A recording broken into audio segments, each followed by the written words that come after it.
नवरात्रि के दूसरी रात होती है सबसे खास। माँ ब्रह्मचारिणी का यह उपाय करेगा हर इच्छा की पूरी। नमस्कार दोस्तों, आप सबको नवरात्र की ढेर सारी शुभकामनाएं। आइए जानते हैं कि नवरात्र की दूसरी रात होती है सबसे खास। माँ ब्रह्मचारिणी का यह मंत्र करेगा हर इच्छा की पूर्ति। नवरात्र की दूसरी रात क्यों होती है सबसे खास? विद्यार्थी जीवन एक ऐसा स्वर्णिम समय होता है जहां वे एकाग्रता पूर्वक पढ़ाई के साथ साथ आने वाले कल यानी कि अपना लक्ष्य निर्धारित कर आगामी भविष्य के लिए ताना बाना बुनना भी शुरू कर देते हैं। अगर विद्यार्थी पढ़ाई के साथ अपने लक्ष्य को प्राप्त करने की चाहत रखते हैं तो इसके लिए सर्वोत्तम समय नवरात्र की 9 दिनों को माना जाता है, जिसमें 9 दिनों तक देवी माँ दुर्गा के 9 स्वरूपों की पूजा आराधना करनी होती है।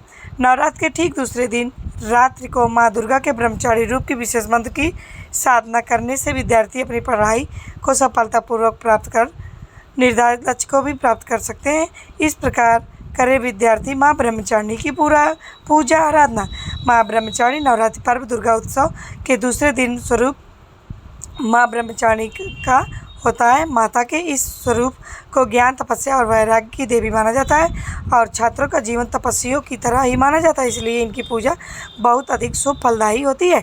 ऐसे में विद्यार्थी जिनका चंद्रमा कमजोर और पढ़ाई में मन नहीं लगता हो, निर्धारित लक्ष्य न पाने का डर लगता हो, वो माँ ब्रह्मचारिणी की पूजा उपासना करने से शीघ्र परिणाम दिखने लगते हैं।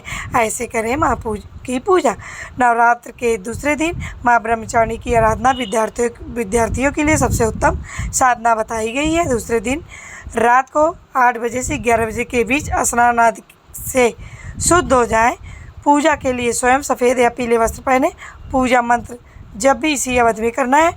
माँ दुर्गा के मंदिर में जाकर या घर के की भी पूजा स्थल के माता के सामने पीले कपड़े या छोटा सा आसन बिछाएं। उस पर पीले चावल की ढेरी बनाकर माता के प्रतीक रूप में स्थापित करें एवं एक और गाय के घी का दीपक जलाएं तथा दूसरी तरफ तांबे का एक कलश भी नारियल सहित स्थापित करें। अगर गंगा जल हो तो आसपास थोड़ा सा छिड़क लें। एक कुसाय का पीला आसन बिछाकर बैठ जाएं। माँ ब्रह्मचारिणी को सफ़ेद पदार्थों मिश्री, शक्कर या पंचामृत का भोग लगाएं। अब विद्यार्थी अपने स्वाधिष्ठान चक्र पर माता की प्रकाश ज्योति का ध्यान करते हुए मन में जो भी कामना हो माँ ब्रह्मचारिणी को उसे पूरा करने की प्रार्थना करें। माँ ब्रह्मचारिणी के इस लघु मंत्र ओम हेम नमः का जब कम से कम 1100 बार सफ़ेद अष्टपटिक या तुलसी की माला से जप करें। उपरोक्त जप पूरा होने के बाद माँ को भोग लगाकर आशीर्वाद